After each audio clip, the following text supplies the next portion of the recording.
To go dashing through the snow with your horses, you'll need a sleigh, which is simply any horse-drawn vehicle equipped with runners instead of wheels.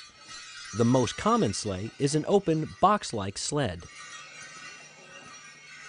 A farm wagon or other four-wheeled vehicle may be converted into a bobsleigh by removing the wheels and substituting a pair of bobs or two sets of short runners connected by chains or a pole. A light, often ornate sleigh designed to carry 2 or 3 people and usually pulled by a single horse is called a cutter. Numerous cutters and sleighs of all styles are on display at Skyline Farm in North Yarmouth, Maine. I'm Ursula Baier. I live in North Yarmouth and work as a volunteer at the Skyline Farm Museum, and would like to just give you a short visit, show you some of the sleighs we've got in our collection. Most of these belong to Ken Soules, and he had them here for many years, but they are still used and enjoyed, and we're awfully pleased to have them. Well, this vehicle was one of Ken Soules' original collection that we inherited when the foundation bought the place in 1998. And it's a city sleigh. It would have been pulled by 2 horses probably, or it could have been with 1 big horse. And it was for a driver and at least 4 or 3 other people.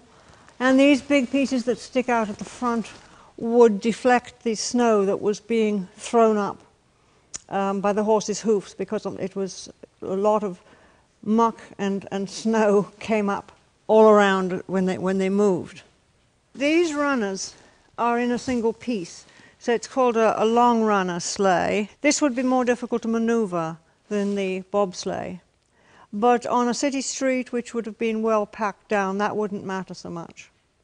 And it would be relatively easy to turn, but it is a heavy sleigh. This is about one of the heavier ones that we've got. This is a nice example of a heavy city sleigh with a single runner. And it has a little door into the passengers in the rear seats, which will keep out some of the wind.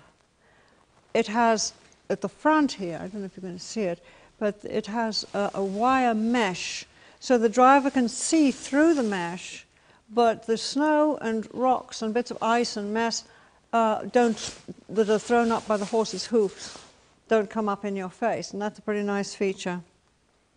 I think this would have been for taking people around the city, or to the city from outside, but it would perhaps have been a rather wealthy family that would have had a sleigh like this. It's got some very nice features to it. These next 3 sleighs are examples of really early ones that we have, and I'm very pleased to have because they're quite rare. This one here is made by a blacksmith in Scarborough, Maine, for the Libby family. And it's got a lovely painting on the back here, rather obscured by old varnish, and we would hope to have that varnish cleaned at some time by a painting curator. It's got lovely examples of hand-wrought iron twisted very carefully in these stays. The stays are very functional to support the sleigh to the body, but there was really no need for him to twist them. That's an artistic addition that he evidently enjoyed doing, as are these lovely ram's head nuts on the bolts that come through the runners. There's several examples of that on this sleigh, so it's a very decorative piece. It's got very nice fine line painting on it. The shafts here, instead of being directly in front of the body of the sleigh, are set off to one side. The reason for that was that the horse could then travel in where the snow had been broken by another sleigh traveling in front of it. It would go in the tracks of the runners, and it was much easier for it to do that. It also has an interesting thing here that I've never seen on any other sleigh. We think, as far as we know, the reason for this is so that when it's being stored, with the thing being out to one side, it's much easier to put it up close against something, and it makes it easier to pack in. And this one is an example of a bathtub sleigh, sometimes called bathtub, because of the shape of it. It's made of solid planks of wood, thick planks. These are almost an inch and a quarter, inch and a half thick, and the vertical pieces. And these, again, the horse is made to go out to one side, or possibly with this one a pair. It hasn't got the, that part is actually missing from it.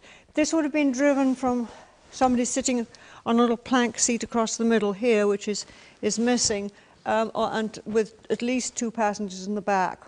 Or you would have had children in the front sitting facing and keeping out of the wind here. Because the reason they have these high dashes is to keep out of the wind and the snow that's being kicked up by the horse in front. Again, a nice detail of wrought iron decoration on the runners. This sleigh is, as you can see, in very poor condition, but the fact that it is in poor condition allows you to see so many details that you couldn't see if it was these screws were all covered up with upholstery. You wouldn't notice that there were the old-fashioned handmade screws with the slots sort of offset. Every piece of this sleigh is made by hand. All the ironwork is handmade. This is handmade cloth. It's a sort of felt. We want to take some of that down to get the textile museum to tell us more about it, but it looks as if it's been printed with hand blocks. And that would be to make it warmer, of course, to sit in. And they would have had skins, bear skins, sheep skins, and later buffalo skins to wrap around them.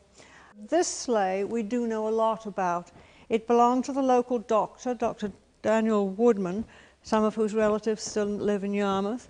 He practiced in North Yarmouth and lived down at Crockett's Corner for a while in the early years of the early 1900s.